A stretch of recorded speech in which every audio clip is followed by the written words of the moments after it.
नमस्कार मित्रों, स्वागत है आप सभी का आपके अपने YouTube चैनल योर सेंटर में। दोस्तों, आज आपका योर सेंटर लेकर आ रहा है आपके लिए पंच महाभूतों का ज्ञान।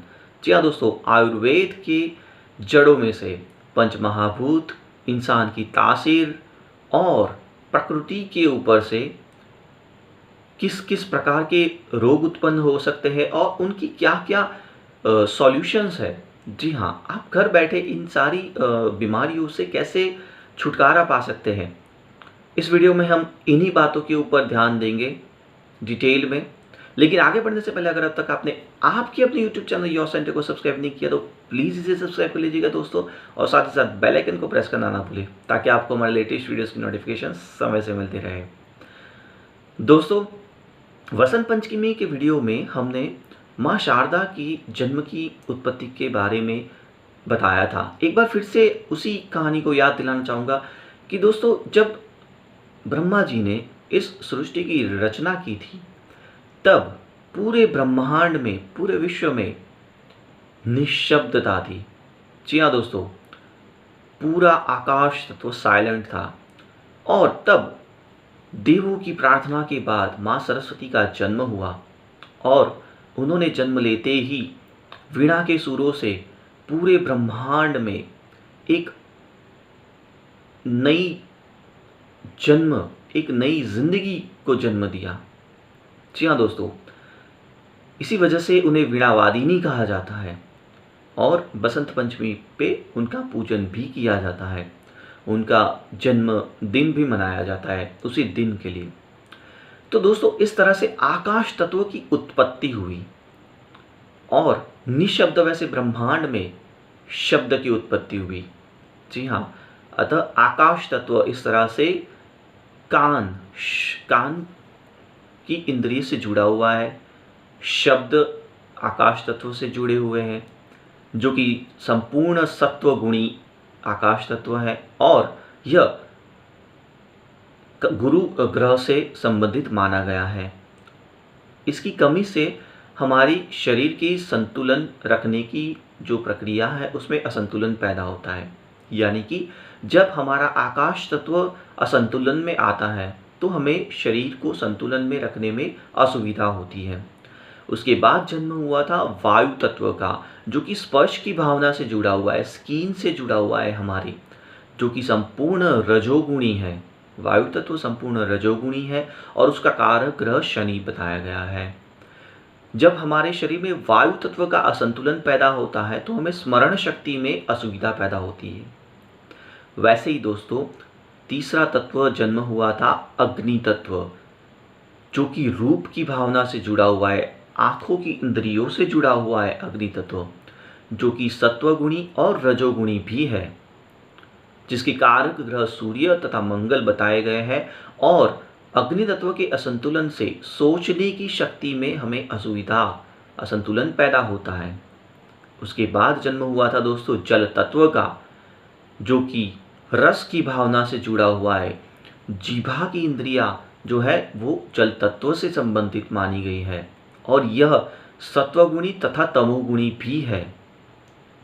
इसके कारक ग्रह चंद्र तथा शुक्र माने गए हैं और हमारे शरीर को सौम्यता, कोमलता प्रदान करने का कार्य भी यह तत्व ही करता है। दोस्तों, उसके बाद जन्म हुआ पांचवें तत्व यानी कि पृथ्वी तत्व का, जो कि गंध की भावना से जुड़ा हुआ है, सुगंध की भावना से जुड़ा हुआ है। हमारा नोज की इंद्रियां जो है वो इस तत्व से जुड़ी हुई है, जिसके कारक ग्रह बुध बताए गए हैं तथा यह पृथ्वी तत्व संपूर्ण तमोगुणी माना गया है। और जब शरीर में पृथ्वी तत्व का असंतुलन होता है तो व्यक्ति स्वार्थी बनता है। दोस्तों, चरक संहिता में तो स्वाद की उत्पत्ति भी कहीं ना कहीं इन तत्वों से जुड़ी हुई बताई गई है। जैसे कि पृथ्वी तत्व और जल तत्व मिलते हैं जब तब मीठा स्वाद उत्पन्न होता है, और पृथ्वी तत्व तथा अग्नि तत्व मिलते हैं तब खारा यानी कि नमक वाला स्वाद उत्पन्न होता है। वैसे ही जब जल तत्व और अग्नि तत्व मिलते हैं तो खट्टा स्वाद उत्पन्न होता है और वायु तत्व तथा अग्नि तत्व मिलने पर तीखा स्वाद उत्पन्न होता है। वैसे ही दोस्तों वायु तत्व और जल तत्व के मिलने पर कसैला यानी कि एस्ट्रिंजेंट स्वाद उत्पन्न होता है, पंजेंट स्वाद उत्पन्न होता है। वायु तत्व तथा आकाश तत्व जब मिलते हैं तब कड़वा स्वाद उत्पन्न होता है ना इंटरेस्टिंग दोस्तों। उम्मीद करते हैं दोस्तों आपको आज का यह वीडियो पसंद आ रहा है। आगे बढ़ने से पहले आगे हम यह भी बताएंगे दोस्तों कि कौन से नक्षत्र में जन्मे हुए व्यक्तियों की तासीर कैसी होती है और उन्हें क्या उपाय करने चाहिए। लेकिन अगर अब तक आपने आपके अपने YouTube चैनल योर सेंटर को सब्सक्राइब नहीं किया तो प्लीज़ इसे सब्सक्राइब कर लीजिएगा दोस्तों, और वीडियो को लाइक अवश्य कीजिएगा और अंत में इसे शेयर भी कीजिएगा अपने प्रियजनों से। दोस्तों अगर शरीर की तासीर की बात करें, प्रकृति की बात करें, तो जब अग्नि तत्व और जल तत्व की मात्रा बढ़ जाती है शरीर में तब पित्त प्रकृति उत्पन्न होती है, और जब पृथ्वी तत्व और जल तत्व की मात्रा बढ़ जाती है तो कफ प्रकृति उत्पन्न होती है। और जब यह पित्त प्रकृति और कफ प्रकृति शरीर में बढ़ जाती है तो इंसान तामसिक गुणों वाला बनता है। जी हाँ दोस्तों, और वैसे ही जब अग्नि तत्व के जल तत्व के बढ़ने पर पित्त उत्पन्न होता है, वैसे ही आकाश तत्व और वायु तत्व के बढ़ने पर वात प्रकृति उत्पन्न होती है। और जब यह पित्त और वात प्रकृति बढ़ जाती है तब इंसान राजसिक गुणों वाला होता है। और जब यह पांचों तत्व संतुलन में होते हैं, यानी कि अग्नि, पृथ्वी, वायु, आकाश और जल, इन पांचों तत्व के संतुलन में होने पर इंसान में कफ, पित्त और वात प्रकृति का भी संतुलन बना रहता है। इन हालातों में इंसान सात्विक गुणी होता है, सत्व गुणी होता है। जी हाँ दोस्तों, समय चक्र की बात करें दोस्तों तो 6 से 10 का जो समय है सुबह का एवं शाम का, यह वो समय है जब इंसान में कफ की मात्रा इंसान के शरीर में कुछ आंशिक ज़्यादा होती है। वैसे ही 10 बजे से 2 बजे का जो वक्त है सुबह का एवं रात्रि का भी, तो उस समय व्यक्ति के शरीर में पित्त प्रकृति की मात्रा कुछ अंश ज़्यादा होती है। और 2 से 6 बजे का जो समय है दोपहर का एवं मध्य रात्रि का, इस समय व्यक्ति के शरीर में वात प्रकृति की मात्रा कुछ ज़्यादा होती है। दोस्तों अगर नक्षत्रों की बात करें, जी हाँ दोस्तों, नक्षत्रों की भी तासीर होती है। किस नक्षत्र में जन्मे हुए व्यक्तियों की शरीर की तासीर कैसी होती है, जन्म के नक्षत्र से भी अंदाज़ा लगाया जा सकता है। जैसे कि अश्विनी, आद्रा, पुनर्वसु, पूर्व फाल्गुनी, हस्त, ज्येष्ठा, मूल, शतभिषा तथा पूर्व भाद्रपद नक्षत्र में जन्मे हुए व्यक्तियों के शरीर की तासीर वात प्रकृति वाली होती है। जी हाँ दोस्तों, और वैसे ही अगर बात करें तो भरणी, मृगशीर्ष, पुष्य, पूर्व फाल्गुनी, चित्रा, अनुराधा, पूर्वषाढ़ा, धनिष्ठा तथा उत्तर भाद्रपद नक्षत्र में जन्मे हुए व्यक्तियों की शरीर की तासीर पित्त प्रकृति वाली होती है। और बाकी बचे नक्षत्र में जन्मे हुए व्यक्ति यानी कि कृत्तिका, रोहिणी, आश्लेषा, मघा, स्वाति, विशाखा, उत्तराषाढ़ा, श्रवण तथा रेवती नक्षत्र में जन्मे हुए व्यक्तियों के शरीर की तासीर कफ प्रकृति वाली होती है। और इन प्रकृतियों वाले व्यक्तियों के शरीर का बंधन, कद, काठी कैसा होता है वह भी आप इस इमेज में देख सकते हैं। जैसे कि कफ प्रकृति वाले व्यक्तियों के शरीर हेल्दी दिखने में होते हैं, दिखने में थोड़े हैवी होते हैं। वैसे ही दोस्तों वात प्रकृति वाले इंसानों के शरीर शेप वाले होते हैं, है ना। और पित्त प्रकृतियों वाले इंसानों के शरीर दुबले पतले होते हैं, जो आप इस इमेज से भी अंदाज़ा लगा सकते हैं कि किस प्रकार का शरीर होता है उनका, है ना।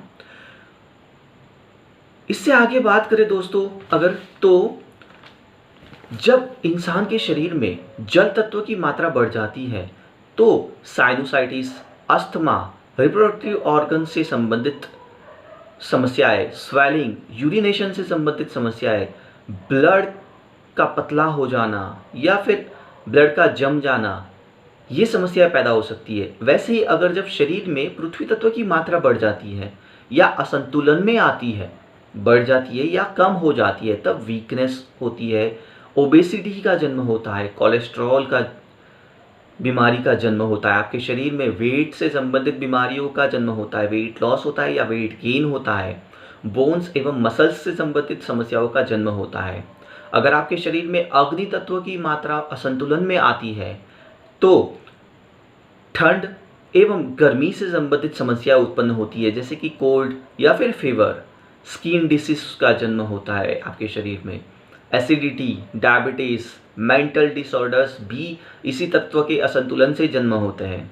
जी हाँ दोस्तों, अगर वायु तत्व असंतुलन में आता है आपके शरीर में तो या तो बढ़ जाता है या फिर कम हो जाता है, तो नर्वस सिस्टम से संबंधित समस्याएं जन्म लेती है, बीपी से संबंधित समस्याएं जन्म लेती है, लंग्स से संबंधित, श्वसन तंत्र से संबंधित समस्याएं जन्म लेती है, डिप्रेशन या फिर पागलपन, यह भी इसी तत्व के असंतुलन से जन्म लेता है। और आखिर में बात करूं दोस्तों तो आकाश तत्व, इस तत्व के असंतुलन से जन्म लेते हैं थायराइड जैसी बीमारियां, गले की समस्याएं, स्प्लीन से स्पीच से संबंधित समस्याएं जो हैं वो इसी तत्व के असंतुलन से जन्म लेती हैं। एपिलेप्सी है, कान की जो डिसऑर्डर है वो भी इसी तत्व के असंतुलन से जन्म लेते हैं। और अगर आखिर में बात करूं दोस्तों मुद्रा विज्ञान की, तो मुद्रा विज्ञान इन्हीं सारे तत्वों के संतुलन पे बना हुआ है। जी हाँ दोस्तों, पंच महाभूतों के संतुलन पे बना हुआ है मुद्रा विज्ञान। जैसे कि मैंने किसी वीडियो में बताया था कि हमारे जो पंच महाभूत है वो हमारी शरीर की पांचों उंगलियों से जुड़े हुए हैं। जी हाँ दोस्तों, ये जो पांचों उंगलियां हैं वो और कुछ भी नहीं बल्कि एनर्जी ट्रांसफॉर्मिंग चैनल्स है। जी हाँ दोस्तों, इनकी टिप से एनर्जी का प्रवाह होता है। अगर आपको ध्यान हो तो हम बड़ों के आशीर्वाद जब लेते हैं तो अपने दोनों हाथों से उनके पैर को छूते हैं। वजह, उनके शरीर की ऊर्जा का सपोर्ट हमें हमारे इन टिप्स के ज़रिए हमारे शरीर में उस ऊर्जा का प्रवाह बढ़े, एनर्जी का प्रवाह बढ़े। इसीलिए इन पांचों उंगलियों को एनर्जी ट्रांसफॉर्मिंग चैनल्स बताई गई है। जब हमारे बुजुर्ग हमारे सिर के ऊपर हाथ रखते हैं, है ना, योग से जुड़े हुए, तो आपको ध्यान होगा कि यहाँ पे है सहस्रार चक्र। जब आसमान से, आकाश तत्व में से जब ऊर्जा का प्रवाह शरीर में प्रवेश करता है तो यहीं से प्रवेश करता है। और जब आशीर्वाद के लिए हाथ रखा जाता है तो भी यहीं पे रखा जाता है।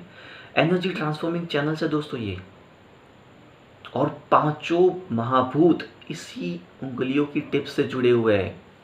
जैसे कि अग्नि तत्व इस अंगूठे से जुड़ा हुआ है, वायु तत्व, आकाश तत्व, पृथ्वी तत्व और जल तत्व, पांचों तत्व इसी पांचों उंगलियों से जुड़े हुए हैं।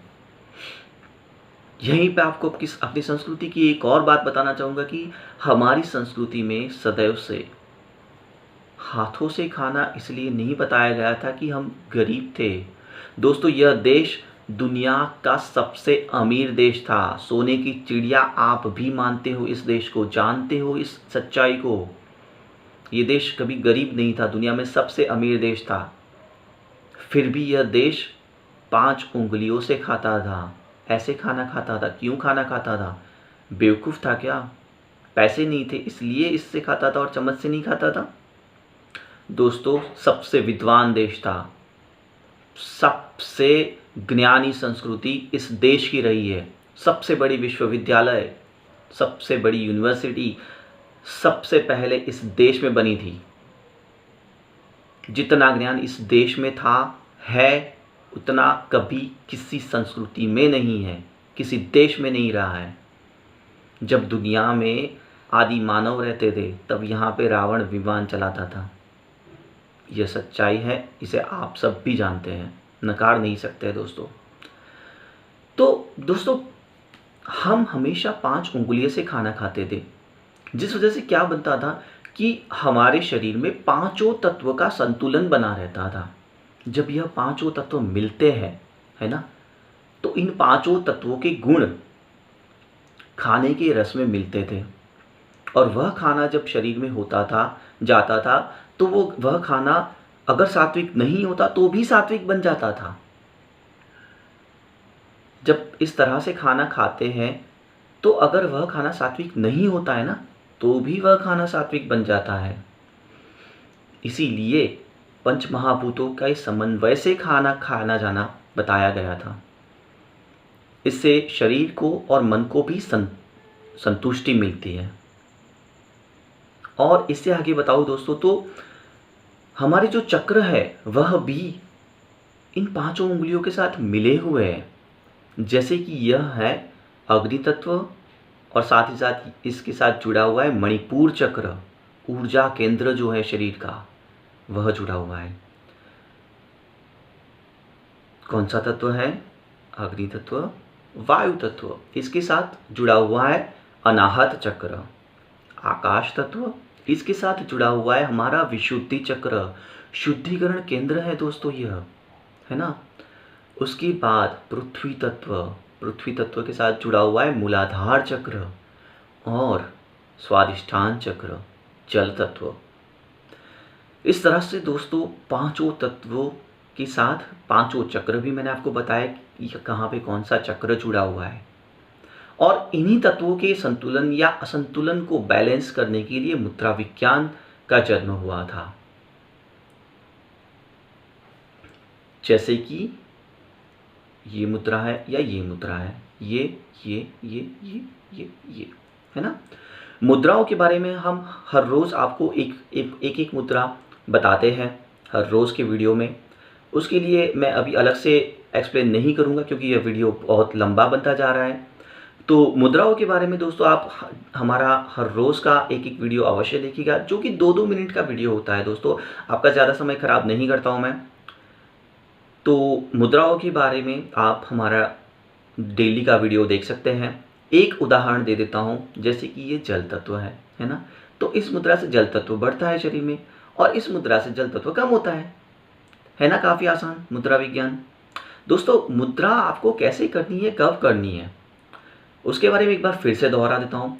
किसी भी मुद्रा जो भी हम बताते हैं वो सारी मुद्राएं आपको, मतलब जो मुद्रा आपको ज़रूरी है, आपके शरीर के लिए ज़रूरी है, आपके शरीर के स्वास्थ्य के लिए ज़रूरी है, वो मुद्रा आपको 5 मिनट करनी है, दिन में 4 बार करनी है ना।